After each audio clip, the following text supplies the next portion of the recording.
ಧರ್ಮ ಅಂದರೆ ಯಾವುದು ಅಂತ ಕೇಳಿದಾಗ, ಯಾರು ಬಿದ್ದಿದ್ದಾರೆ ಅವರನ್ನು ಮೇಲೆ ಕೆತ್ತೋದೇ ಧರ್ಮ, ಯಾರು ಕತ್ತಲಲ್ಲಿದ್ದಾರೆ ಅವ್ರನ್ನ ಬೆಳಕಡೆ ಕರ್ಕೊಂಡು ಹೋಗೋದೇ ಧರ್ಮ. ಪ್ರೀತಿಯ ಹರಿಸಿರಿ, ಸ್ನೇಹವ ಬೆಳೆಸಿರಿ ಸೋದರರೇ, ಶಾಂತಿ ಸಂದೇಶವ ಸಾರಿದ ನಾಡು ನಮ್ಮದು. ಈ ಜಗತ್ತಿನಲ್ಲಿ ಎಂತೆಂತ ಮಹಾತ್ಮರು ಆಗಿದ್ದಾರೆ, ಅವ್ರನ್ನೇ ನೆನ್ಪಿಟ್ಕೊಂಡಿಲ್ಲ ಜಗ. ನೀನ್ಯಾಕೆ ಅಷ್ಟು ಅಧಿಕಾರ ಐತೆ, ನಂತಲ್ಲಿ ಹಣ ಐತೆ ಅಂದ್ಬಿಟ್ಟು ಗರ್ವ ಕೊಚ್ಚಗಳು ಪಟ್ಕೊಂತೀಯಪ್ಪ. ಎಲ್ಲರಿಂದ ಸಹನೆ ಪ್ರೀತಿಯಿಂದ ಮಾತಾಡಿಸಿ ಅದರಲ್ಲಿ ಬೆರಿ ಎಲ್ಲರೊಳಗೊಂದಾಗು ಮಂಕುತಿಮ್ಮ ಅಂತ ಹೇಳ್ತಾ ಹೋಗ್ತಾರೆ. ಹೀಗಾಗಿ ನಾವೆಲ್ಲರೂ ಸಹ ಎಲ್ಲರೊಳಗೊಂದಾಗುವ ರೀತಿಯಲ್ಲಿ ಮಾನವರಾಗಬೇಕಾಗ್ತದೆ, ಆ ನಿಟ್ಟಿನಲ್ಲಿ ಮಹಾತ್ಮರಾಗಬೇಕಾಗ್ತದೆ.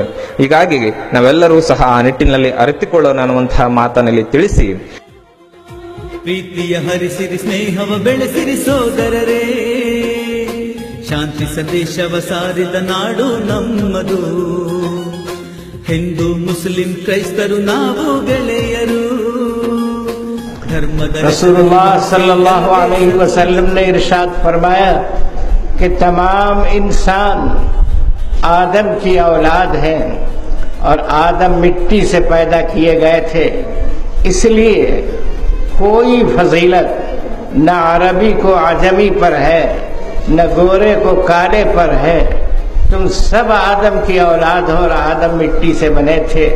ये ऊंच नीच, तफरीक और ये ज़बान और नस्ल और नसब की बुनियादों पर बाहमी तफरका अंदाजी ये सही नहीं है.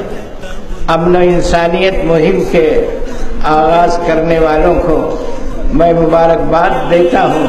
ಪ್ರೀತಿಸೋ ಭಾರತ ಒಂದೇ, ಪಂಡಿತ್ ಮೌಲವಿ ಬುದ್ಧ ಬಸವ ಎಲ್ಲರೂ ಒಂದೇ ಆಗುವ, ನಾಡನ್ನು ಕಟ್ಟಿ ಬೆಳೆಸಲು ಇಲ್ಲಿ ಎಲ್ಲರೂ ಸಿದ್ಧರಾಗುವ.